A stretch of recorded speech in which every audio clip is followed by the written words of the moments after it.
wonder how many people are fat just because they grew up watching the Cookie Monster. Train the muscles, not the joints.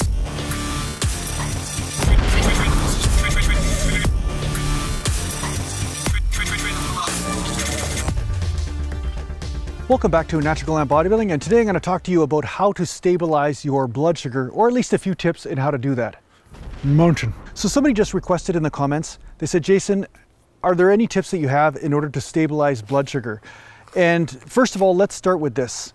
Why would you want to stabilize your blood sugar?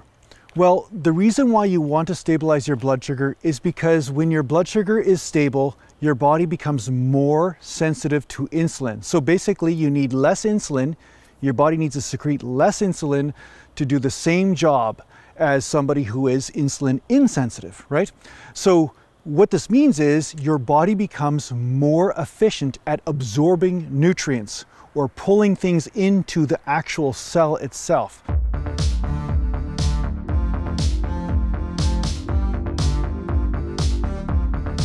Now, of course, absorption is everything. If you're not absorbing nutrients, you're not recovering.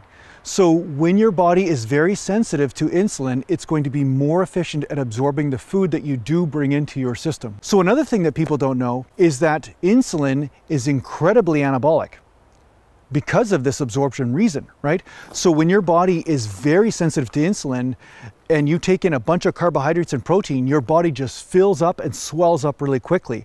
So you're going to have better efficiency in the gym. You're going to be able to have more energy, longer sustaining energy, and you're also going to have better pumps because of this, because guess what? Glycogen has to be absorbed. So what I've suggested in the past for fat loss, like 3 cheap supplements to help you with your pump as well as some fat loss, is chromium picolinate.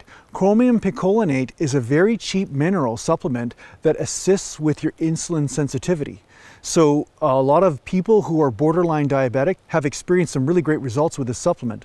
The other thing is vitamin C. When you take vitamin C with your carb meals, vitamin C works as a partial insulin mimicker. That's what I've heard from the naturopaths around me. Vitamin C does part of the job of what insulin does. It really helps you absorb something. It just pulls it right into your cell.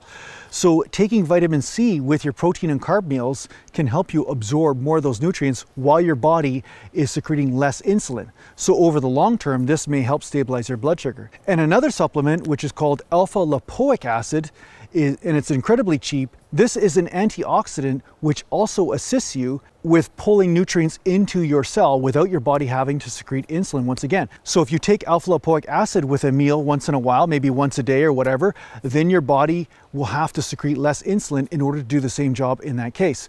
So those 3 supplements can really help you. Now, of course, I'm on the computer right now and I noticed that I didn't even talk about the most obvious way to stabilize your blood sugar. The most obvious way to stabilize your blood sugar is to add protein to every meal and green vegetables. A diabetic friend of mine noticed that when she ate broccoli, her blood sugar would stabilize for a full day afterwards.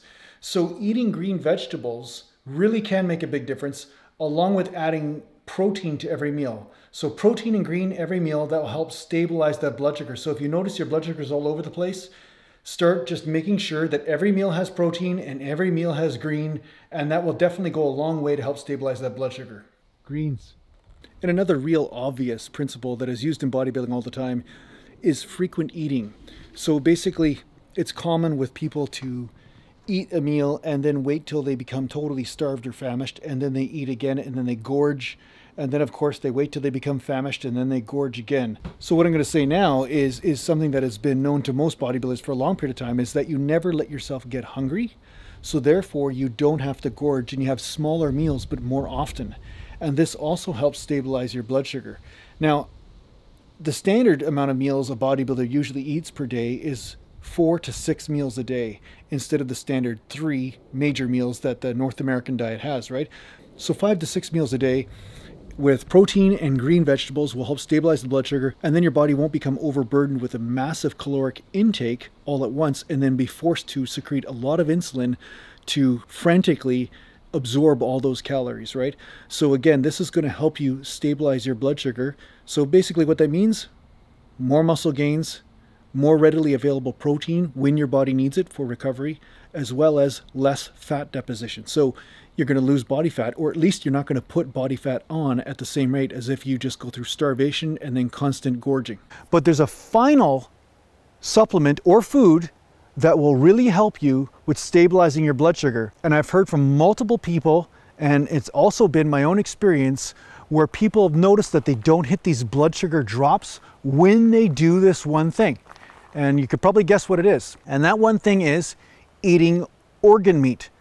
Organ meat is so packed full of minerals, this has an effect in how your body absorbs things, because if it is deficient in minerals, like such as chromium, chromium is a mineral. If it's deficient in other minerals, this also affects your body's ability to stabilize blood sugar. So you never want to have your minerals totally off, because that throws everything out of the loop. Everything in your body just goes out of the loop. And I've talked to several people who started using organ meats in their diet, some of them in supplement form, like in ancestral supplements, and they noticed that their blood sugar has not been going through these massive drops like they used to have. Like if they didn't eat for a certain period of time, then usually they would experience these massive crashes, where now they're having less of those crashes since having organ meat in their diet.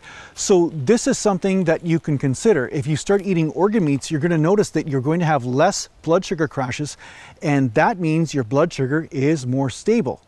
And like I said, in the long run, this is going to help you become more anabolic. And I'm noticing since taking organ meats I take a profound amount of organ meats. I eat beef heart, I eat beef liver, and then I've been taking ancestral supplements. Like basically I've been taking a lot of ancestral supplements every day, okay? I think the company thinks I'm selling the shit off, but I'm actually taking them, I'm eating them myself. But I've noticed that my pumps and my appetite has gone up. My appetite has actually gone up because, like I said, if part of your system is off, where it is deficient in something, then the digestion and everything starts to go off, and then you may notice that your metabolism is off, your blood sugar is off, your appetite might be off. So I've noticed that my appetite has gone up, my blood sugar has stabilized more, and I'm getting bigger pumps. Well, you could probably tell. Mountain. So anyway, I'm getting bigger pumps when I'm in the gym because of this, but it takes at least a month or two before you start to notice the effects from mineralization, because minerals take a longer time for you to top up, right? So say somebody's deficient in iron, they may notice an immediate effect in some of their energy, but if they get blood tested, even though their blood volume of minerals has gone up, their ferritin levels, which is the reserves of iron, might not go up as fast. It takes a longer period of time for those reserves to go up. And that's what you're trying to do, is build your mineral reserves by eating organ meat or supplementing organ meat in your diet. These are some tips to help you stabilize your blood sugar.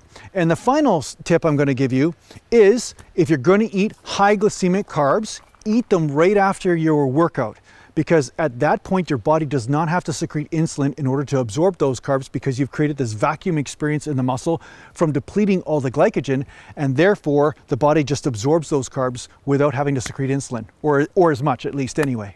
Now the other obvious thing is just working out. Just lifting weights helps you stabilize blood sugar, because now you are creating a metabolism.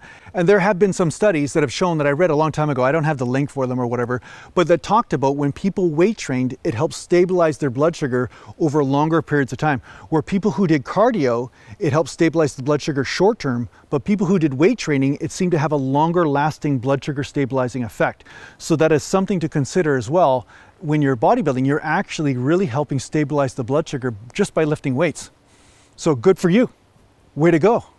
You're already doing some good stuff. So anyway, I hope this helps you out in your training. Thanks a lot for watching. If you need to get a hold of me, just go to naturalgallantbodybuilding.com, and thanks to the Patreon supporters, there I'm posting some exclusive content, and take care for now. Mountain. Pumped up mountain, yeah, pump.